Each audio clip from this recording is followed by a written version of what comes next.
3 kilo आंब्याचं कैरीचं लोणचं बघतोय आपण. याकरता 3 किलो आंब्याच्या फोडी मी या ठिकाणी फोडून घेतलेल्या आहे आणि पिवळ्या फोडी ह्या वेगळ्या काढलेल्या आहेत.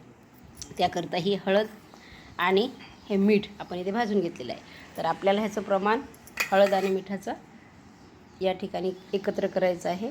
3 चमचे इथे आपण हळद घेतो आहे आणि याला 7 ते 8 चमचे मीठ वापरायचं आहे.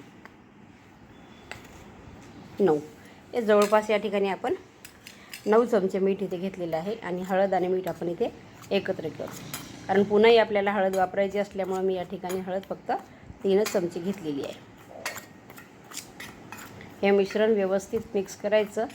मीठ हे थोडंसं गरम करून घ्यायचं आहे कारण ओलावा असल्यामुळे ते कोरडं होतं.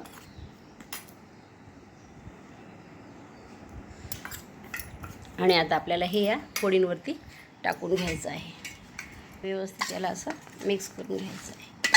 हाताने केलं तरी चालते कारण व्यवस्थित ते फोडीला मीठ लागते. अशा प्रकारे याला व्यवस्थित मिक्स करून घ्या आणि ह्याला कमीत कमी 12 तास आपल्याला एका भांड्यामध्ये ठेवायचं आहे, जेणेकरून या फोडींना पाणी सुटेपर्यंत फोडी मीठ हे शोषून घेतील आणि आपलं लोणचं हे खराब होणार नाही. याकरता ह्याला आपण ओव्हरनाईट आपण ठेवून देऊया. आता सर्व फोडींना व्यवस्थित हे हळद आणि मीठ या ठिकाणी लावलेलं आहे, बघू शकता आपण. ह्याला आता एका भांड्यामध्ये आपण काढून घेऊ आणि रात्रभर ठेवून देऊ. लोणच्याकरता लागणारे सर्व मसाले आपण या ठिकाणी काढून घेतलेले आहे. यामध्ये आपण पाहू शकता तिखट, हळद, मीठ, लवंग, मिरी, त्यानंतर सोप आणि मेथीदाणा आणि साखर आणि या ठिकाणी मोहरी आपण जी 2 वाट्या घेतलेली आहे आणि हिंग. त्याचबरोबर हा तयार लोणचे मसाला देखील मी या ठिकाणी वापरणार आहे. तर चला तर मग आपण हे सगळे मसाले सर्वप्रथम भाजून घेऊया.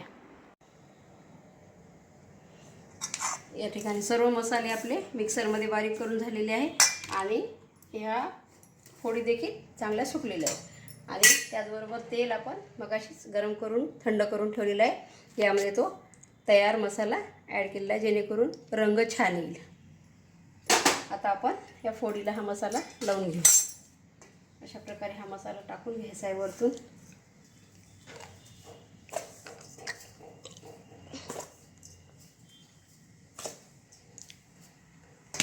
आणि ते छान मिक्स करायचं आहे.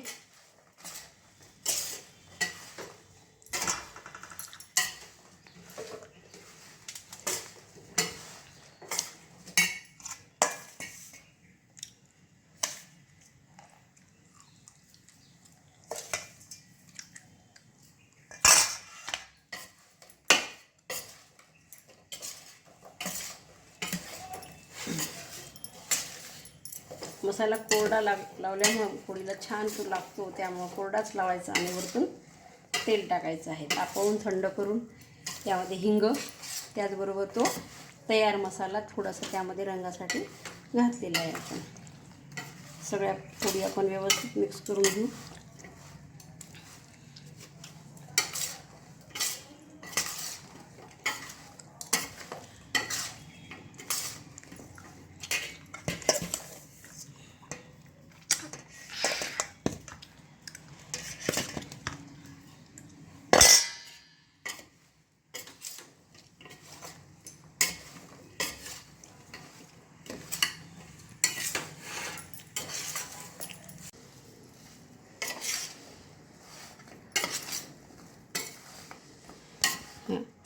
चांगल्या प्रकारे आता या फोडींना मसाला कोट झालेला आहे. आता ह्या बरणीमध्ये टाकून घेऊ.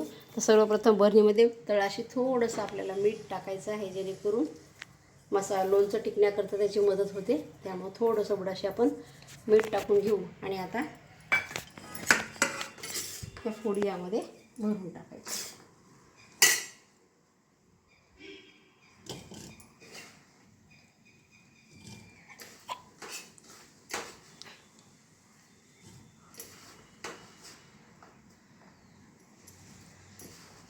थोडा थोडा मसाला देखील आपल्याला असा हातात घ्यायचा आहे, जेणेकरून फोडीसोबत मसाला देखील आपल्या बरणीमध्ये व्यवस्थित पसरेल.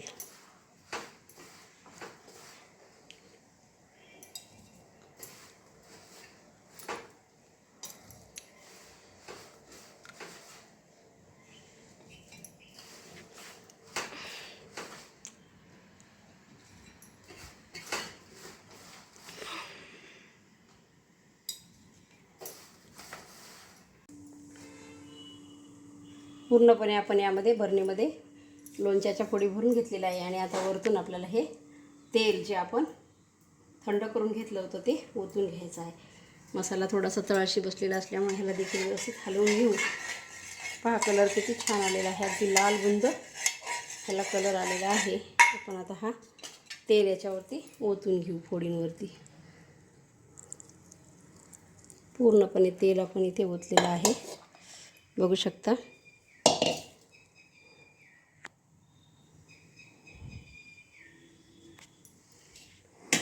त्याचबरोबर ज्या पिवळ्या झालेल्या फोडी होत्या त्या देखील आपण या ठिकाणी लोणचं ह्याचं करून घेऊ. परंतु हे टिकत नाही, ठेवून लगेच आपल्याला हे वापरावं लागणार आहे. म्हणून ह्या तेलाच्या पातेल्यातच ह्या फोडी टाकून देऊ आणि ह्याला देखील आपण मसाला कोट करून घेऊया.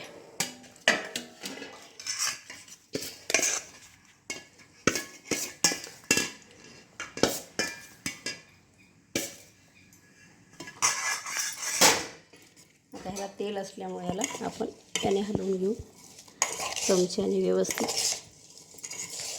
हे देखील लोणचं छान होतं, परंतु थोडं टिकायला पिवळ्या फोडी असल्यामुळं कमी टिकतं, म्हणून हे लगेच वापरून टाकायला पाहिजे. तेल थोडंसं मी मुद्दाम कमी घातलेलं आहे, कारण याच्यामध्ये वरतून आपल्याला परत मोहरीचं तेल गरम करून घालायचं आहे. त्यामुळं थोडंसं बेताचंच तेल ह्याला पण वापरलेलं आहे.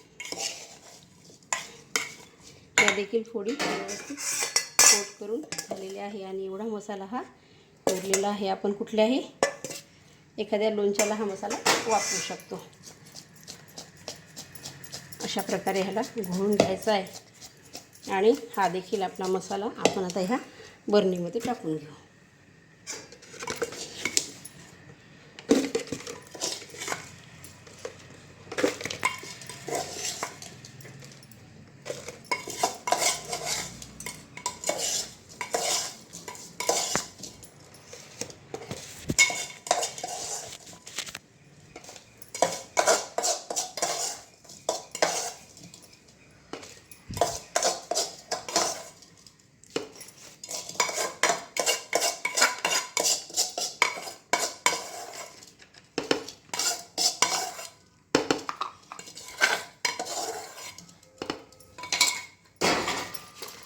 पाहू शकता हा देखील मसाला तयार झालेला आहे. यामध्ये आपल्याला उद्याला मोहरीचं तेल वर येईपर्यंत टाकून घ्यायचं आहे. माझी रेसिपी आवडली असेल तर लाईक करा, शेअर करा, कमेंट करा.